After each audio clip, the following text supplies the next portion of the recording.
ഹജ്ജെന്നത് പത്രാസല്ല പാപ്പരാണെന്നറിവാണ്. ഹജ്ജെന്നത് പത്രാസല്ല പാപ്പരാണെന്നറിവാണ്. ഹാജി എന്നാൽ കേമനല്ല ഫക്കീർ എന്ന വിളിയാണ്. ഫക്കീർ എന്ന വിളിയാണ്. കൊമ്പിനടിച്ച് വിമാനം കേറി ഹജ്ജിന് പോകണ്ട. ലബ്ബൈക്കെന്ന ബൈത്തുമ്മ കേറി ഹജ്ജിന് പോയിക്കോളി.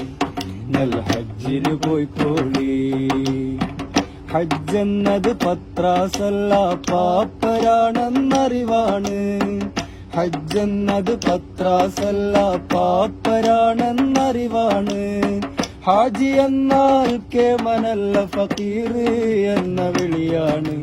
ഫക്കീർ എന്ന വിളിയാണ്. ഹജ്ജ് ചെയ്താലൊന്നും കിട്ടൂല, അല്ലാഹനെ കിട്ടും.